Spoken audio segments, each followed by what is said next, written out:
Certainly, it's absolutely out of the question to talk about any mutual trust at this point. This deficit, or rather the complete absence of it, is evident.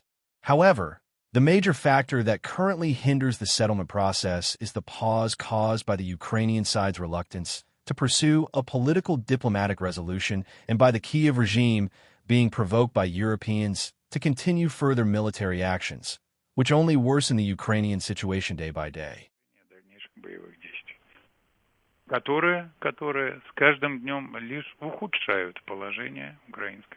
The DPRK has launched a ballistic missile, which has caused some concern in the region. What is Moscow's reaction?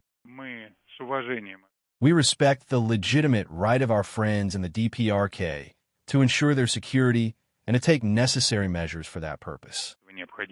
The current pause complicates the Ukrainian issue, but U.S. President Donald Trump stated that there are certain shifts, significant progress has been made. Does the Kremlin share these assessments to any extent? I would leave this without comment, because we have no additional detail on this matter.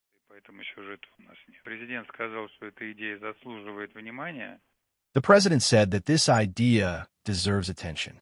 But of course, it should be discussed with experts, discussed in our parliament.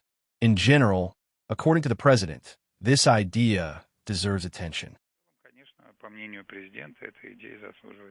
Hungarian Prime Minister Viktor Orbán said that he was looking forward to the Budapest summit. According to the Kremlin, what is the possibility of the summit amidst not only the situation on the front lines, but also the heightened nuclear rhetoric from the US and Russia? Do you think that the summit will take place by the end of this year?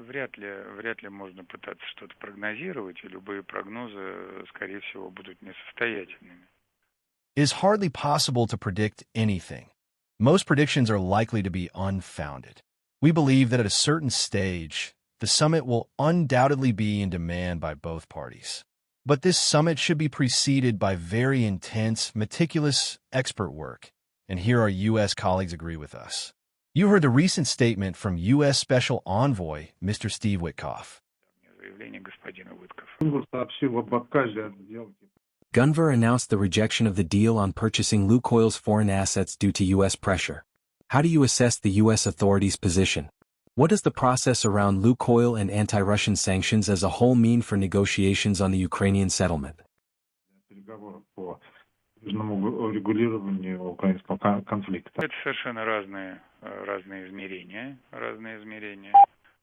These are completely different dimensions.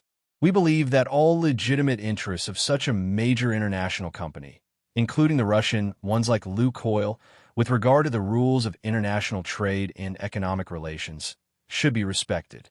Violations in this area are unacceptable. They harm global trade. This is a very big player in the world market.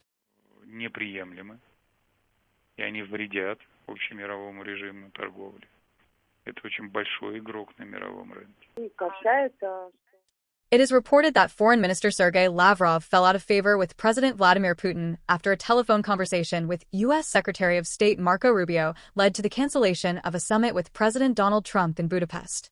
Could you comment on whether Lavrov currently has the full support of the president? There is nothing true in these reports. Lavrov works as foreign minister.